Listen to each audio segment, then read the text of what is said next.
Hola amigos, ¿cómo están? Dios les bendiga y gracias por acompañarnos. En esta ocasión vamos a comenzar una nueva lección, un nuevo trimestre, un tema de estudio sumamente interesante y es acerca del libro de Éxodo, Viaje a la Tierra Prometida. Miremos la imagen para que tengamos idea del tema que vamos a estudiar. El Éxodo, Viaje a la Tierra Prometida. Ustedes pueden ver allí los diferentes capítulos. El que nos toca ahora es opresión, el trasfondo y el nacimiento de Moisés. Y así sucesivamente, la zarza ardiente, un comienzo difícil, las plagas, la Pascua, etc. En esta ocasión, respecto de la opresión y el nacimiento de Moisés, trata acerca de los dos primeros capítulos del libro de Éxodo. ¿Sí? La lección está sumamente interesante. Vamos pues a analizar, a comentar. Así tenemos un texto de memoria que resume la esencia de los dos primeros capítulos. Al final del capítulo 2 leemos así, en el texto para memorizar. Los israelitas, gimiendo a causa de la servidumbre, clamaron y su clamor subió hasta Dios con motivo de su servidumbre. Dios oyó su gemido y se acordó de su pacto con Abraham, Isaac y Jacob. Y miró Dios a los israelitas y reconoció su condición. Éxodo capítulo 2, la última parte. Aquí, amigos, vamos a comentar una porción que aparece en la lección sumamente interesante. Está en el primer día, sábado, que dice así: el Señor escucha el clamor de los oprimidos, ve sus luchas, nota sus lágrimas y agonía y acude en su rescate. Dios toma la iniciativa para liberar a quienes confían en Él. La pregunta que nos hacemos es, ¿Dios toma siempre nota de los que sufren y Él va acudiendo a ese llamado? Lógicamente, la Biblia nos revela que Dios es nuestro Padre y es amoroso, pero en el caso de los israelitas en particular, aquí hay algo que vale la pena comentar. Aquí se cometió un muy grave error. Oh sí, hermanos.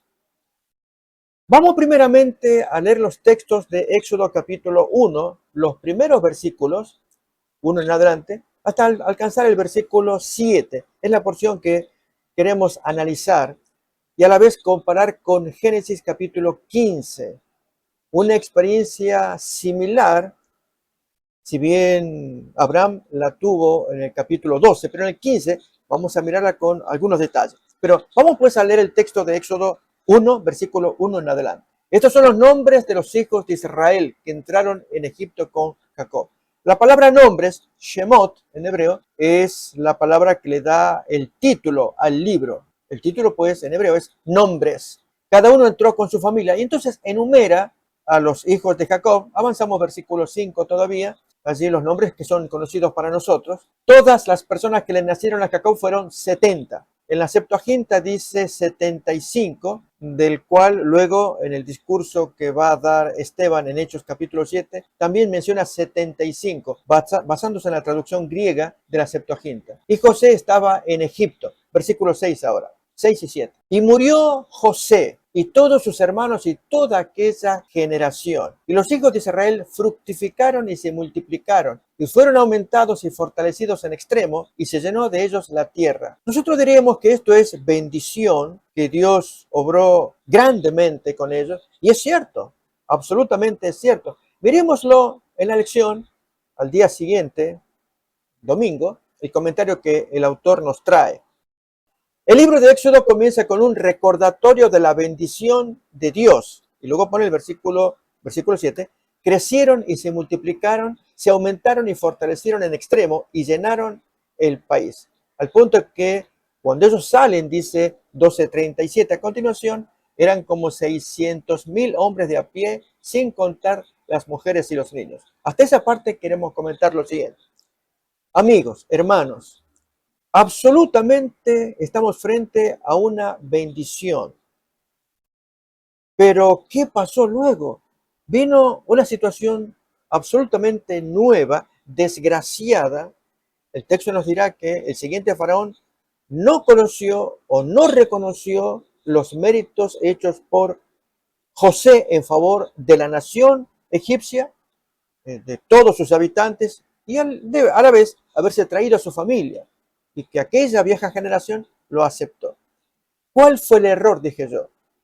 Es no haber imitado a Abraham en los mismos términos. Quiero invitarlos a que lo observen, amigos, en Génesis capítulo 12, versículo 8 en adelante, cuando Abraham, habiendo llegado a Canaán, recuerdan, él viene de Ur de los Caldeos, allí en Babilonia. Se cruzó a Harán, que es una ciudad vecina, y muerto el papá de Abraham, Taré, viaja a Canaán. Llegado a Canaán, no toma todavía un lugar estable. El texto nos dirá que llega a Betel Hai, luego llega al centro, después baja al Negev. Leamos pues 12:8 de Génesis. ¿Y qué pasó entonces? Luego se pasó de allí a un monte al oriente de Betel y plantó su tienda, teniendo a Betel al occidente y a Jai al oriente, y edificó allí altar a Jehová e invocó el nombre de Jehová. Un aspecto muy interesante es ver a Abraham, el padre de la raza, el ejemplo para sus descendientes, no solamente los israelitas, sino aún para nuestros días. ¿En qué forma es nuestro ejemplo?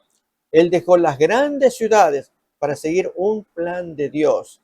Y el plan de Dios era formar una nueva raza, lejos de la corrupción de Ur de los Caldeos, una raza de fe. Y así fue. Tanto que Dios hace un pacto con Abraham, el pacto de la circuncisión. Él ya venía circuncidado espiritualmente, un concepto sumamente interesante para conversar. No es el momento ahora, pero entonces la circuncisión física sí es necesaria en Génesis 17. Allí aparece. Por lo tanto, quienes querían integrar la familia de Abraham debían entrar en ese acuerdo, circuncidarse como lo hizo su ancestro, imitarle en todo sentido. Así es. Bien, en esta imitación, un aspecto que se menciona de Abraham, no sabemos de los israelitas que progresaron allí en Gosén, la nueva tierra de Egipto, es que Abraham edifica altar a Jehová, invoca a Dios, depende de Dios, al punto que cuando viene la primera desgracia, ¿qué hace Abraham? Miremos qué dice el texto. Siguiente versículo. Recuerden, esta parte es sumamente importante. Es ver que se cometió un grave error. Los israelitas, descendientes de José, descendientes de Jacob, José, toda aquella generación pereció, terminó, murió. El resto de gente progresaron y allí debieron haber hecho algo, que es, siguiendo el ejemplo de Abraham, lo vamos a descubrir. Miremos pues, versículo 9. Abraham partió de allí caminando y yendo hacia el Negev. Negev es la palabra hebrea para sur. Se fue hacia el sur. No estaba estabilizado en un lugar. Él no se adecuaba todavía. Un hombre que sentía que Dios le tenía que indicar, te vas a quedar acá. Ya sea que él viera si la tierra era feraz, era fructífera o no, o los cuidados de alrededor. Él estaba observando y viajando de aquí, viajando allá para establecerse. Pero estando en el sur, le pasó una desgracia, la misma que les aconteció a la generación de José. ¿Cuál fue? El hambre. Por lo cual, ambos, Abraham por un lado y la generación de José, de Jacob en este caso, descendieron a Egipto, ambos, para saciar el hambre. Ambos, Abraham y los descendientes de Jacob, se recibieron bendiciones. En el caso de la descendencia de Jacob, se multiplicaron, fueron prósperos. Solamente uno de los dos regresó al plan, regresó a Canaán, el otro no. A ver, leamos el texto. Génesis 12, siguiente versículo. Hubo entonces hambre en la tierra y descendió Abraham a Egipto para morar allá, porque era grande el hambre en la tierra. El resto de la historia de Abraham ya la conocemos, como Abraham, pues, viéndose en tierra absolutamente nueva y extraña. Uno se preguntaría si ese era el plan de Dios, de dejar Canaán, que era la tierra escogida. Es natural, el cuerpo, el ser humano necesita hacer algo para sobrevivir. Cruzarse a Egipto. Era mejor cruzarse a Egipto y no regresar a Ur de los Caldeos. Un concepto muy importante que luego va a aparecer en Hebreos 11:13. Quizás podemos leerlo ahora, amigos, porque este tema es muy importante. Estamos hablando de la prosperidad de los israelitas y cometieron un grave error. Dije eso, porque no volvieron a tiempo a Canaán como lo hiciera Abraham. Ambos en tremenda prosperidad. Leamos Hebreos 11:13. Conforme a la fe murieron todos estos sin haber recibido lo prometido, refiriéndose a Abraham, Isaac y Jacob en los versículos anteriores, sino mirándolo de lejos, creyéndolo, saludándolo y confesando que eran extranjeros y peregrinos sobre la tierra. Miremos este detalle ahora, porque los que esto dicen claramente dan a entender que buscan una patria. Se sentían extranjeros. Y extranjero, forastero, huésped, como usted lo quiera decir. Abraham se sintió en Canaán, cuanto más en Egipto, y no parte de Egipto, como se sintió luego la descendencia de Jacob. Parte, allí Gosén, una tierra próspera. Bien, seguimos leyendo el texto. Siguiente versículo. Pues si hubiesen estado pensando en aquella, ¿de dónde salieron? En el caso de Abraham, había salido de Ur de los Caldeos, y en la hambruna que estaba sufriendo allí en el Negev, que es el texto que hemos leído, en lugar de regresar a Ur de los Caldeos, se bajó a Egipto, queda más abajo, se bajó a Egipto para cubrir su hambre. Ciertamente tenían tiempo para volver, pero anhelaban una patria mejor, esto es la celestial. Y este otro concepto, amigos, que tenemos que tenerlo en cuenta, y es que Abraham sabía que la tierra a la cual estaba yendo era una tierra temporal. Él tenía su mirada puesta en el cielo, pero para entrar en la Canaán celestial, para entrar en la morada con Dios, como lo había hecho Enoc antes de Abraham, él necesitaba un entrenamiento, podemos decirlo así, o como dijera ya el Nuevo Testamento, el que es fiel en lo poco, lo será en lo mucho. Y fiel en lo poco era ser fiel en esta tierra que Dios le estaba proveyendo, Canaán, ser fiel. Pero ¿qué pasó con la descendencia de Jacob, de José? Toda aquella gente que progresó, prosperó, en lugar de recordar sus orígenes, que era formarse en Canaán. Abraham lo había enseñado a través de la circuncisión, era formar parte de la familia de Abraham. Abraham era el modelo, queridos amigos. En lugar de ello, se afincaron en Gosén, la tierra donde ellos crecieron. Y allí el enemigo apareció y les dio vuelta a la historia. Nos acordamos en el caso de Abraham, el texto nos dirá en Génesis 12, la treta que Abraham hizo para protegerse él y a su esposa, diciendo de ambos que eran hermanos. El faraón por poco la toma, Dios se le revela a faraón y entonces le dice, no, tú me hiciste mal, casi me la pones en mis manos. Es que yo pensé que aquí no había temor de Dios. ¿Qué hizo el faraón? ¿Recuerdan Génesis 12? ¿Qué hizo el faraón? Lo despidió con mucha riqueza, le dio dinero. El texto dice que ese dinero era para Abraham porque él te va a hacer como un velo para ti. O sea, nadie te tiene que mirar porque tú eres mujer casada. Miren cuán serio era este faraón, cuán temeroso de Dios, como no lo será luego los faraones posteriores. Muy interesante. Un hombre que tiene temor de Dios. Y por lo tanto, hasta protege a la mujer de Abraham, diciéndole esas palabras, tu marido será como un velo para ti, por eso te doy este dinero. Y el texto nos dirá que Abraham salió enriquecido de Egipto para ir ¿a dónde? ¿A Ur de los Caldeos? No, para volver a Canaán. Seguimos leyendo todavía Génesis capítulo 12, ya en la última parte, cuando él regresa y es próspero, viene con todo el dinero, y entonces allí él se va de nuevo, entra a Canaán para establecerse ya donde finalmente va a quedar cerca de aquellos 3 hermanos con los cuales hará una alianza. Recuerden el caso de pelear por la recuperación del saqueo que hicieron los enemigos de Sodoma y allí se llevaron a Lot. Leamos pues la última parte de Génesis 12 para mirar esta porción del regreso de Abraham a Canaán. Entonces Faraón dio orden a su gente acerca de Abraham y le acompañaron y a su mujer con todo lo que tenía. Subió pues Abraham de Egipto hacia el Negev, él y su mujer, y con todo lo que tenía, y también se trajo a Lot, y aún más, un poco más todavía. Y Abraham era riquísimo en ganado, en plata y en oro. Él era próspero, más lo que le dio el faraón todavía lo enriqueció más. Cuando regresa, próspero, en Canaán, su casa terrenal, su tierra, diríamos mejor, allí luego entonces se va a establecer, el texto nos dirá, cerca de esos 3 amigos hermanos. La pregunta es, ¿no lo hicieron lo mismo los israelitas en Egipto? Vamos pues entonces a Éxodo capítulo 2, versículo 7, 8, y ahí vamos a mirar esta presentación con los comentarios que nos trae la lección también. Leamos pues, en Éxodo 1:7, ahí está. Y los hijos de Israel fructificaron y se multiplicaron y fueron aumentados y fortalecidos en extremo y se llenó de ellos la tierra. A eso no me refería, cómo progresaron como Abraham cuando estuvo en Egipto. ¿Y qué había que hacer? Volver. Amigos, ¿no será que esto entraña una lección? Insisto, esta parte no aparece necesariamente en la lección, pero yo les invito a que, ya que la estudiamos y tenemos que discutir estos temas, cuando nos reunimos con los hermanos, discutir ese asunto.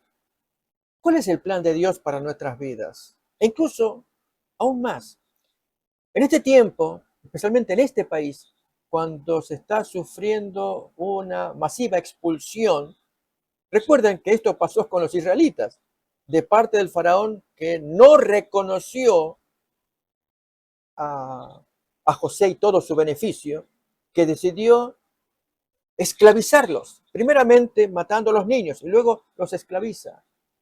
En este caso hay una situación algo similar, no es la misma, obviamente, pero en cuanto al tema de la ciudadanía de los niños latinos que nacen en este país es un tema muy discutido y el resto expulsados, si no, hubieran sido hechos siervos, nos acordamos de Faraón. ¿Sí? Es tremendo.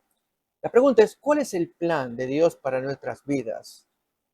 Alguien diría, no, si usted me está sugiriendo que el plan era que si yo llego acá, así como hizo Abraham, que se cruzó a Egipto por causa del hambre, y luego regreso, yo soy latino que vengo de un país de Centroamérica, vengo de un país de Sudamérica, y vine acá por las situaciones políticas, económicas, material, etcétera, de mi país, vine acá, las cosas felizmente progresaron, pero aquí es que se dieron vuelta.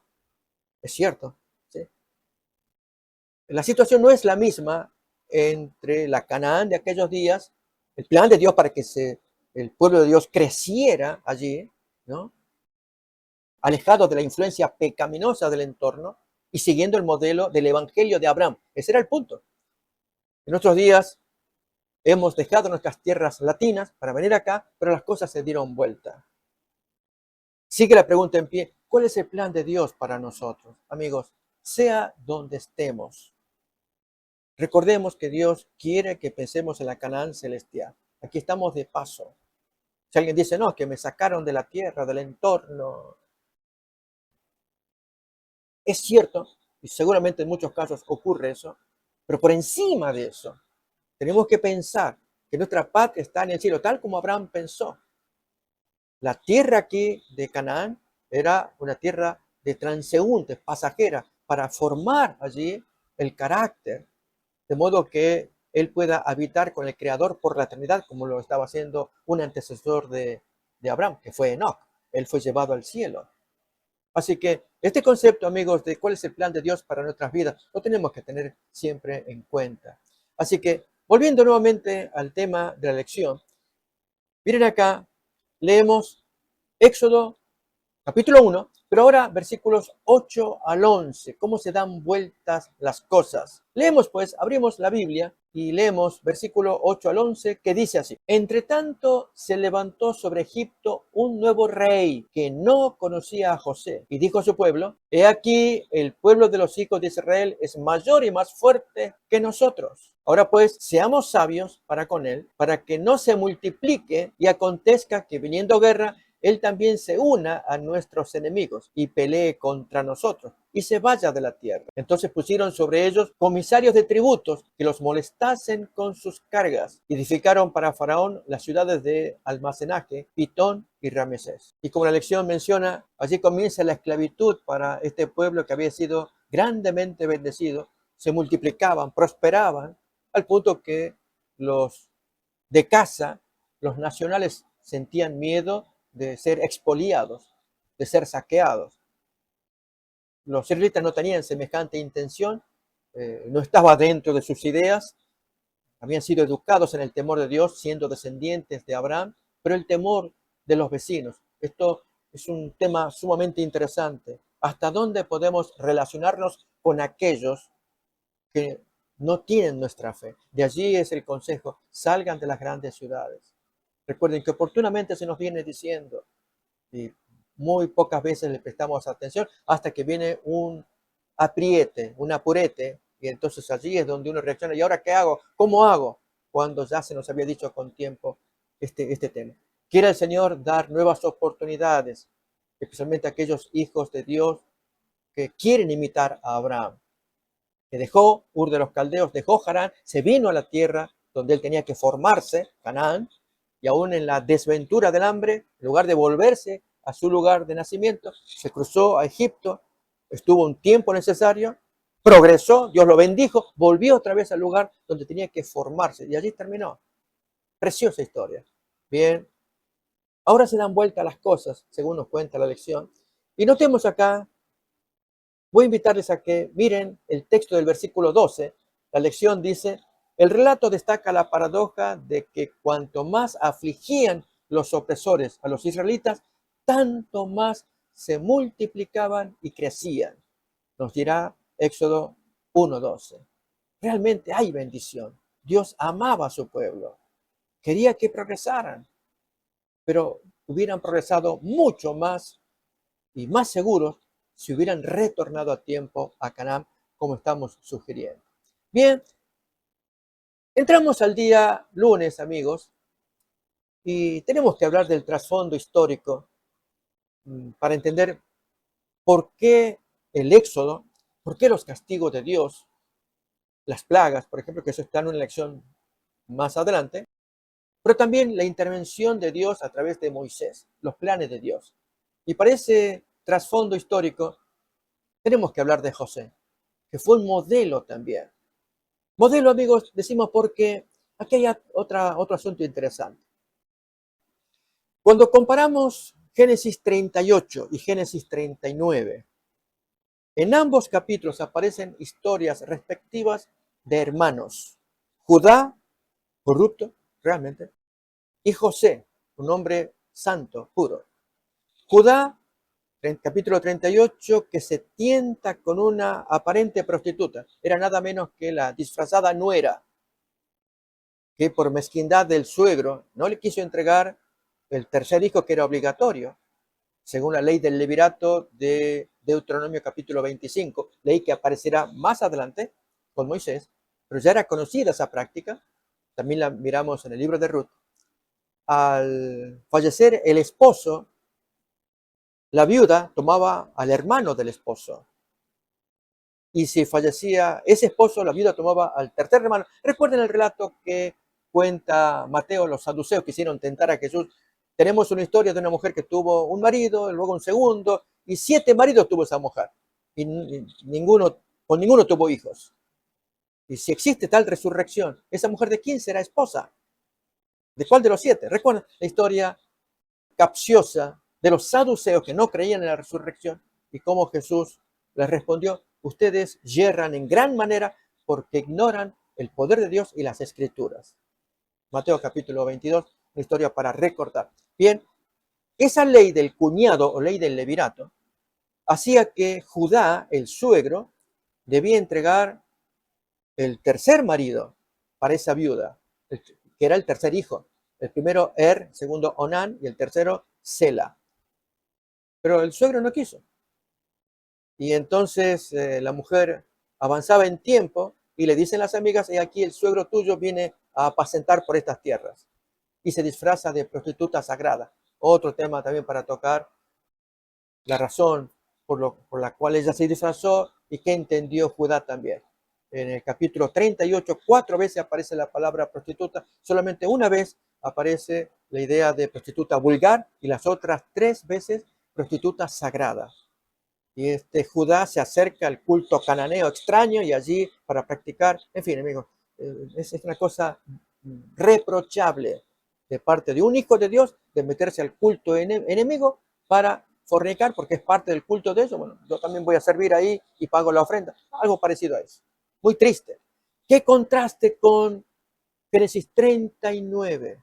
José y su pureza frente a la provocadora ama, la dueña de la casa, una historia muy conocida. Amigos, esas dos historias también eran conocidas para el pueblo de Dios.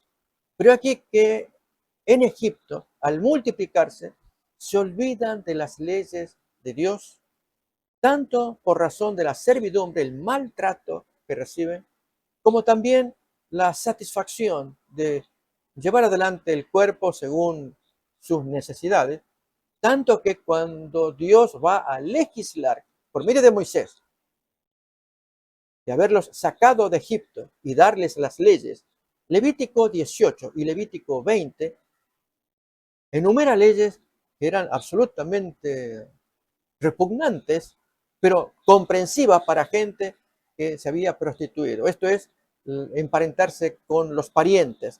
No te vas a acostar con tu suegra, no te vas a acostar con tu cuñada, no vas a hacer dos mujeres, etcétera, etcétera. En Levítico capítulo 18 aparece, y también en Levítico 20 hay leyes adicionales acerca de pureza. ¿Qué significa?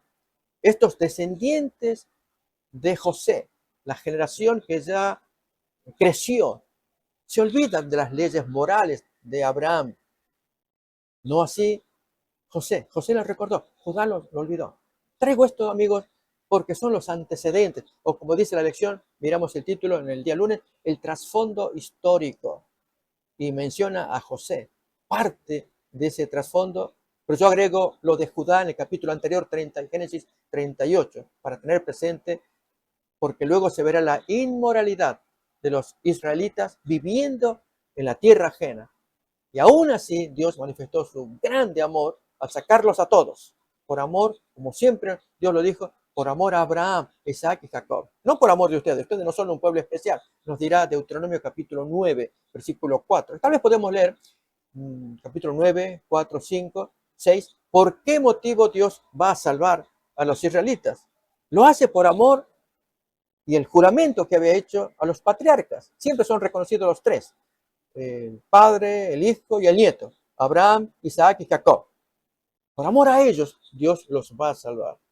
Habían dado un gran ejemplo a estos tres grandes hombres, pero el pueblo en la posteridad se olvidó de todo ello y practicaron tantos pecados típicos de Egipto que se corrompieron, y Dios tiene que dar las leyes respectivas. Miremos para ilustrar esto Deuteronomio capítulo 9, 4, 5, 6. No pienses en tu corazón cuando Jehová tu Dios los haya echado delante de ti, diciendo: por mi justicia me ha traído Jehová a poseer esta tierra, le dice Dios al pueblo por medio de Moisés. Pues por la impiedad de estas naciones Jehová las arroja de delante de ti. No, no por ti, porque tú eres justo, oh descendiente de Abraham. No, la maldad de esa gente es terrible y hay que castigarlos. Pero miremos cómo viene a continuación. Sigue más. No por tu justicia ni por la rectitud de tu corazón entras a poseer la tierra de ellos de la mano de Moisés y de Josué, prácticamente cuando toman Jericó y luego ya toda la tierra prometida, sino por la impiedad de estas naciones Jehová tu Dios las arroja delante de ti. Notemos acá: y para confirmar la palabra que Jehová juró a tus padres, a Abraham, Isaac y Jacob. La impiedad de esta gente y la palabra que yo juré a estos grandes hombres antiguos tuyos. Siempre deben recordar sus orígenes. También el versículo 6 nos va a ayudar a entender un poco mejor esta porción. Por tanto, sabe que no es por tu justicia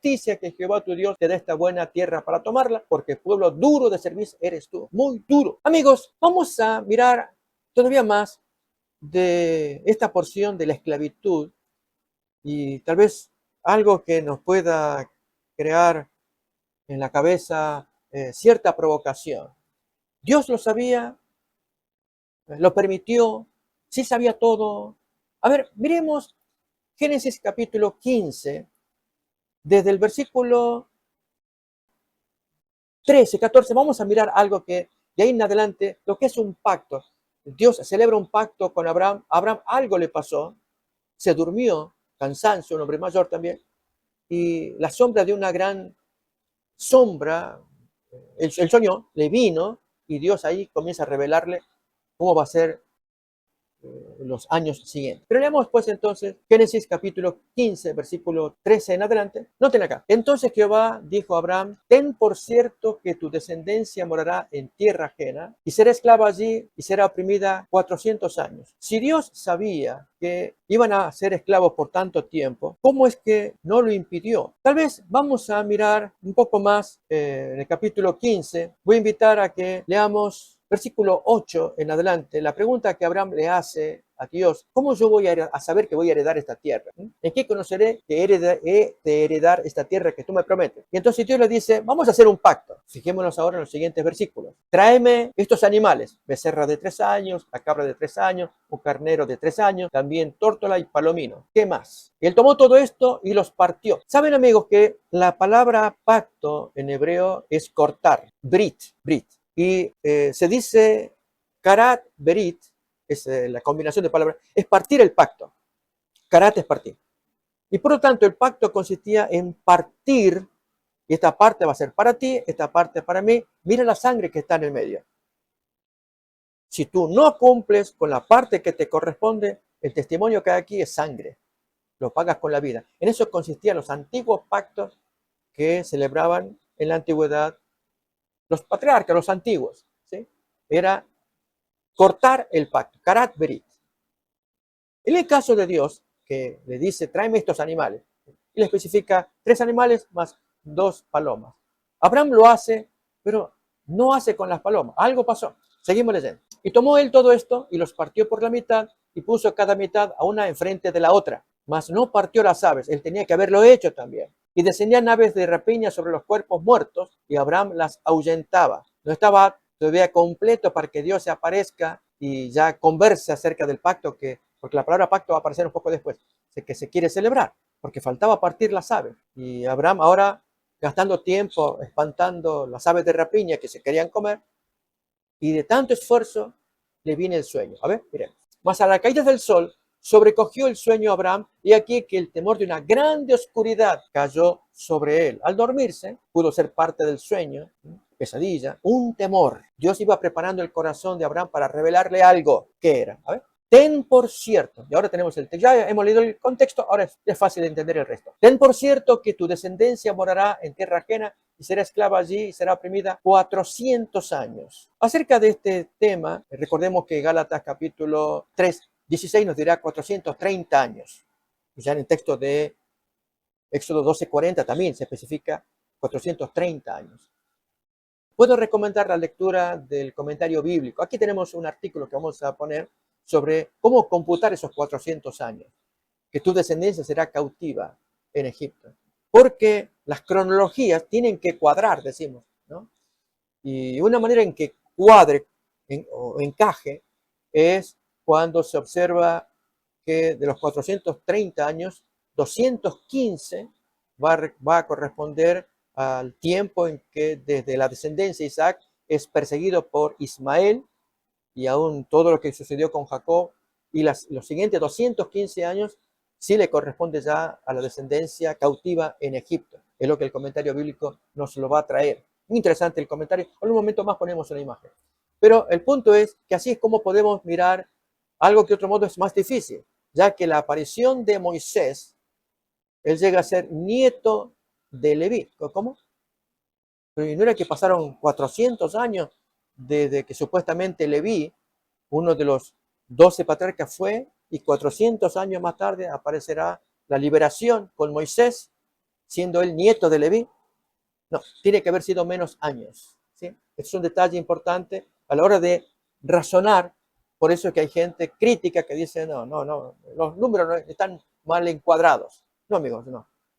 Tal vez vamos a leer ahora. Yo voy a invitar a que miremos del comentario bíblico. Aquí, ahí tenemos como una imagen para ponerlo. Este es el tomo 1 del comentario bíblico adventista del séptimo día. Tiene artículos generales y una sección que se llama la cronología de la primera época de la historia. Tenemos ahí. Y en esa cronología se nos van a dar diferentes asuntos como la sucesión de los patriarcas. Ahí lo estamos mirando en imagen, ¿sí? En esta porción, ahí quizás lo podemos leer todos, que dice la cronología de la primera época de la historia. Ahí lo tenemos, ¿no? Pero entonces yo voy a avanzar un poquito más, la cronología del diluvio, los patriarcas desde el diluvio hasta el éxodo, y allí entonces la porción que dice los 400 y los 430 años, para leerlo, ¿no? Y luego 215 años en Egipto, ¿sí? Esta es la parte que quería allí. No lo vamos a leer, solamente les pongo los títulos para que sepamos que hay muy buen artículo que explica y armoniza esos 400 o 430 años tenidos desde la palabra de Dios hasta que salieron de Egipto. Quizás vamos a leer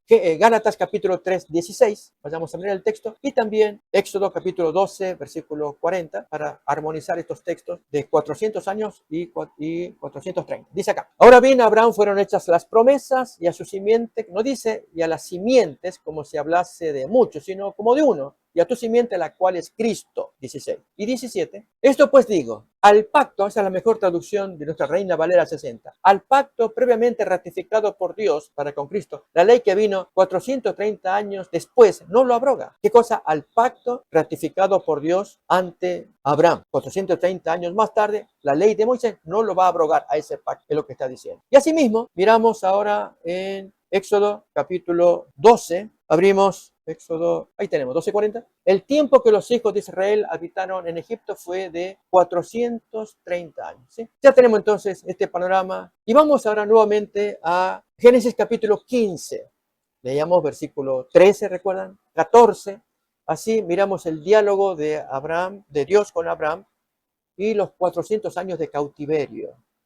Y así ya hago un comentario al respecto. Ten por cierto que tu descendencia morará en tierra ajena y será esclava allí y será oprimida 400 años. Mas también a la nación a la cual servirán, esto es Egipto, juzgaré yo y después de esto saldrán con gran riqueza. Dios lo vio todo. Así ocurrió con el Éxodo, que las mujeres, la gente, expolió, les saqueó todo. Los mismos egipcios decían, llévense todo, váyanse, váyanse. Y sacaron alhajas, oro, joyas, ropa. Y como la lección bien dice, era justo pago por sus años de servicio, impagos. Era justo. Bien, ya el texto de la profecía decía, yo los voy a sacar con gran riqueza y a la nación yo los voy a juzgar. A la nación a la cual ellos servirán. Esto es Egipto. Pero miremos un poco más. Recuerden, esta es una profecía que Dios le dio a Abraham. Y tú vendrás a tus padres en paz y serás sepultado en buena vejez. Este es el destino que a ti te toca. En buena vejez porque Abraham hizo muy buena faena en la relación con los heteos, que eran los moradores. Un ejemplo de ello es Génesis 23. Amigos, yo suelo contar esto de cómo siendo anciano tiene que enterrar a su esposa, Sara fallecida, y no obstante conservaba la lucidez de mantener distancia con los pueblerinos. Si ustedes se acuerdan, allí Abraham dialoga con esa gente y les pide comprar cierta porción de terreno en la cual enterrar a su esposa. Y los lugareños dicen, tú eres un príncipe entre nosotros. No, no, no, no te la vamos a vender, te la vamos a obsequiar. Es tuya, te la regalamos. Y Abraham dice, no, no, no, yo quiero por justo precio. Díganme cuánto, yo lo pago. No, no, no, te lo regalamos. Y así porfiaban, amigos. ¿Quién tenía razón? Obviamente Abraham. Abraham no quería tener relaciones con esa gente. Mantenía distancia. Eran amables, buen trato, porque luego los hechos probaron que Abraham tenía razón. ¿De qué manera? Cuando esa generación da paso a la siguiente, Abraham falleció, los hijos de los hititas molestaban permanentemente a Isaac por causa de los pozos. Le arruinaban los pozos que había levantado su padre. Y el nuevo pozo que Isaac descubrió, oh, papá, allí lo arruinaban también. Y allí lo arruinaban también. Hasta que Isaac hizo el suyo. Y allí no lo tocaron más. Por eso el consejo que Dios le dio a Isaac, Génesis capítulo 26, versículo 3, y que nuestra Reina Valera traduce muy bien, ya que otras Biblias, digo esto amigos, porque usamos Biblias, pero debemos conocer el texto original, o al menos la buena traducción, para imaginarnos por qué Dios dio el mandamiento. 26:3, Dios le dice a Isaac lo siguiente, habita como forastero en esta tierra y entonces yo estaré contigo. No te mezcles, sé forastero, sé extranjero acá. Y amigos, ese es el gran problema. Cuando en el caso de los israelitas que progresaron grandemente en Egipto, se mezclaron no ellos con los nacionales, con los egipcios, sino con las prácticas de ellos. Eso es grave. Uno puede mantener distancia. No, no, yo no voy a dar mi hija israelita para darle un marido egipcio. Muy bien. Pero si la hija practica las cosas de los egipcios, ahí hay problemas. Yo no voy a darle mi hijo israelita a esa muchacha que el consuegro me está diciendo que la chica egipcia quiere casarse con mi hijo. Muy bien, puede ser. que no se casen el muchacho israelita con la muchacha egipcia. Pero la práctica de este muchacho israelita, prácticas egipcias, viviendo en el entorno, allí hay problema. Mírenlo en Levítico 18, versículo 1 en adelante, lo que Dios dice acerca de las prácticas de los israelitas cuando vivieron en Egipto, y que Dios ordena, ustedes no van, en la tierra que yo los voy a llevar, se van a tener que olvidar de Egipto, no van a practicar las cosas que allí ustedes hicieron, ni van a hacer las cosas a la nueva tierra donde yo los mando, Canaán. Van a tener que desalojar a esa gente. Ustedes van a practicar mis mandamientos.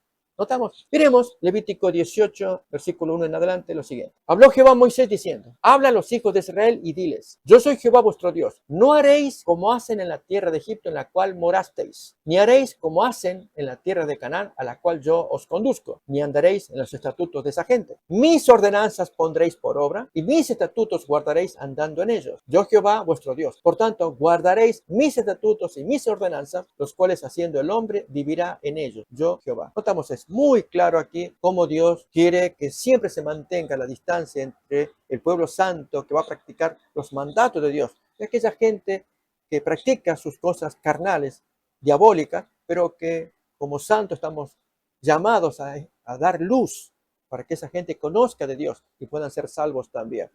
Volviendo a Génesis 15, cómo sigue el diálogo entre Dios y Abraham, después de los 400 años de cautiverio y que Dios iba a juzgar y castigar a esa gente, algo había para los nacionales, los amorreos, los heteos, aquella gente del entorno de Abraham. Lo dice el texto capítulo 15, versículo 16. Prestemos atención, hermanos y amigos. Dice, y en la cuarta generación ellos volverán acá, o sea, los descendientes de Abraham, después de los 400 años, porque aún no ha llegado a su colmo la maldad del amorreo hasta que. Por eso, amigos, las guerras santas de Dios a través de Moisés durante el Éxodo y a través de Josué, cuando ya entraron en la tierra prometida, había que hacer desaparecer a esa gente. ¿Por qué? ¿Por qué hacerlo desaparecer? Porque había llegado al colmo la medida de la iniquidad a la vista de Dios. Esta gente tuvieron su tiempo y fue gracias a Abraham, ya que lo consideraban un príncipe. Así nos dirá Génesis 23, del ejemplo, del testimonio que este hombre había dado. Pero aún así perseveraban en sus pecados, aunque había buen testimonio. Ustedes se acuerdan de Génesis 20, el rey Abimelech, de Gerar, allí en esas zonas aledañas, cuando Abraham tuvo que moverse y había pasado lo mismo que con el faraón de Egipto. Ambos, el faraón de Egipto y Abimelech, eran temerosos de Dios. Y Abimelech casi toma a la esposa de Abraham, pero Dios le advirtió. Y Abimelech se molestó. Génesis 20. ¿Por qué me hiciste esto? Casi yo toco a esa mujer y esa mujer no me corresponde. Hubieras traído la maldición a mi tierra. Muy bonito testimonio que da Abimelech, rey de Gerar. Amigos, en la antigüedad había gente que temía a Dios y había quienes no lo temían. Por eso leemos otra vez Génesis 15, 16, la maldad del amorreo. En la cuarta generación volverán acá, porque aún no ha llegado a su colmo. Dios está pensando en el colmo, amigos. Dios no quiere que la gente se arrepienta. No ha llegado a su colmo la maldad del amorreo hasta aquí. Recuerdan que algo similar sucedió con Babilonia y traemos esto en lo que es el colmo. Cuando lo estudiamos hace pocos días también en esta serie de las lecciones de la escuela sabática. La caída de Babilonia y Belsasar. Cuando ya llega el colmo, la maldad de Babilonia, y Dios tiene que ejercer su ministerio de castigo, y lo hizo a través de Ciro. Yo me voy a invitar a que leamos solamente un texto que va a resumir esta historia de Daniel capítulo 5, 22. La amonestación que Daniel le dará a este rey, el cual llegó al colmo de la iniquidad, de su vida, de su pecado, por lo cual Dios tenía que sacarlo, quitarlo de medio, como ocurrió con los amorreos 430 años más tarde, por medio de Moisés y Josué, sacar a esa gente por las maldades que ya eran intolerables a la vista de Dios. Miremos las palabras de amonestación de Daniel a Belsasar. Y tú, su hijo Belsasar, no has humillado tu corazón sabiendo toda la historia de tu abuelo Nabucodonosor. De eso trata el capítulo 5, una porción de ello. Belsasar sabía la historia de Daniel 4, cómo el abuelo Nabucodonosor había caído en locura, loco 7 años como animal, como castigo por sus pecados. Y sabiendo todo esto, tú no te arrepentiste y seguiste lo mismo. Y ahora ha llegado esta sentencia de parte de Dios, la mano que escribió allí en la pared ese mensaje. Así con los amorreos, amigos. Llega el tiempo en que tienen que ser destruidos. Tal vez suena duro, amigos, pero voy a invitar a que leamos Deuteronomio capítulo 7, los primeros versículos, para ver ese ministerio de muerte. Insisto, son las guerras de Dios. Yo invitaría a que depongamos. Hay algunos hermanos sensibles que dicen, no, Dios no puede castigar. Dios es amor. Es cierto que es amor. Así lo revela la Biblia. Pero así revela también que Dios no puede tolerar el pecado en su presencia, la desobediencia, por lo cual lo tiene que erradicar. Miremos Deuteronomio capítulo 7, los primeros versículos para entender esta porción. Cuando Jehová tu Dios te haya introducido en la tierra en la cual entrarás para tomarla y haya echado de delante de ti a muchas naciones, al Eteo, al Gergeseo, al Amorreo, al Cananeo, al Fereceo, al Ebeo, al Jebuseo, 7 naciones mayores y más poderosas que tú, y Jehová tu Dios las haya entregado de delante de ti y las haya derrotado, las destruirás del todo. No harás con ellas alianza, ni tendrás de ellas misericordia, etc. Bien, queridos amigos, así hemos avanzado allí exponiendo brevemente, bueno, no fue tan breve, pero el punto central del día lunes, el trasfondo histórico, que los israelitas no debían olvidar en la historia pasada de sus ancestros, ya con Abraham, ya con Judá y José, dije yo, Génesis 38 y 39, y especialmente 39, tan buena obra que José había hecho por la nación de los egipcios. La lección también trae la historia del trasfondo de los faraones, muy bueno, más bien el poner, es una parte para memorizar, sí, nos interesa la parte histórica, así los diferentes faraones y demás, pero vamos a avanzar un poquito más, que es el tema de las parteras. Allí, desde el versículo 9 en adelante, vamos a leer algunas porciones, el mensaje que podemos extraer. Aquí hay una historia parecida a la de Belén, cuando Herodes hizo matar a los niños, recordamos, por instigación satánica, el hombre guiado por Satanás. Así también Faraón hace lo mismo. Pero leamos Éxodo 1:9 en adelante. Y aquí el pueblo de los hijos de Israel es mayor y más fuerte que nosotros. Ahora pues seamos sabios para con él, para que no se multiplique y acontezca que viniendo la guerra, él también se une a nuestros enemigos y pelee contra nosotros y se vaya de la tierra. Entonces pusieron sobre ellos comisarios de tributos que los molestasen con sus cargas. Y en el versículo 15 van a aparecer las dos parteras, Cifra y Púa. Y habló el rey de Egipto a las parteras de las hebreas, una de las cuales se llamaba Cifra, la otra Fua o Púa, y les dijo, cuando asistáis a las hebreas en sus partos y veáis el sexo, si es hijo, matadlo, y si es hija, entonces que viva. Pero las parteras temieron a Dios y no hicieron como les mandó el rey de Egipto, sino que preservaron la vida a los niños. El rey de Egipto hizo llamar a las parteras y les dijo, ¿por qué habéis hecho esto, que habéis preservado la vida a los niños? Y las parteras respondieron a Faraón, porque las mujeres hebreas no son como las egipcias, pues son robustas y dan a luz antes que la partera venga o llegue hasta ellas. No sabemos si el Faraón creyó la historia, pero el texto nos dice que Dios hizo bien a las parteras y el pueblo se multiplicó y se fortaleció en gran manera. Amigos, allí donde quizás nos preguntaríamos, ¿está correcto mentir? ¿Dios bendice la mentira? Absolutamente, allí encaja con lo que tenemos en Hechos 5:29, es necesario obedecer a Dios antes que a los hombres. Y una orden malvada que da el faraón de matar a los niños, como lo hizo Herodes, de enviar los soldados para que matasen a los niños de Belén. Si hubiera habido un soldado creyente, temeroso de Dios, él no habría cumplido esa orden, aunque le habría costado su cuello, es cierto. Pero allí es donde uno siente si he de obedecer a Dios o a los hombres. Y las mujeres no solamente obedecieron, temieron a Dios, sino que Dios las recompensó grandemente. lo que nos muestra, amigos, que Dios está por encima de las leyes humanas. Esto es importante de considerar. Dios quiere que entendamos que estamos obligados ante Él. Nuestro deber es hacia Él, obedecer sus mandatos. Entre ellos, cuando eventualmente aparezca la marca de la bestia, Dios querrá que sus hijos obedezcan el mandato, la obediencia a la ley de Dios, al cuarto mandamiento en particular, contra la marca de la bestia en estos días futuros muy cercanos quizás, cuando se impondrá que se obedezca, como lo hiciera el faraón al dar la orden a las parteras. Muy interesante para tomarlo como ejemplo. Y entonces, ya el capítulo 2 nos va a hablar del nacimiento de Moisés. Una historia fascinante, mis queridos amigos, para estudiarla, recordar cómo Dios tuvo compasión de una familia, en particular de los papás de Moisés, tanto de Aarón y María, y cómo Dios bendijo porque Él quería un plan para su pueblo. Yo voy a invitar a que, con esa historia conocida, que saquemos lecciones. Y la lección que importa aquí es cierto que transcurrió mucho tiempo, pero en mucho tiempo, uno diría, pero Dios, sácanos, Dios sabía cuándo hacerlo, pero necesitaba que la gente se humillara ante el Señor, que dependiera de Él, absolutamente que confiara y le obedeciera, como lo hiciera ahora su nuevo Abraham, me refiero a Moisés. Él iba a ser el caudillo y debían seguir su ejemplo.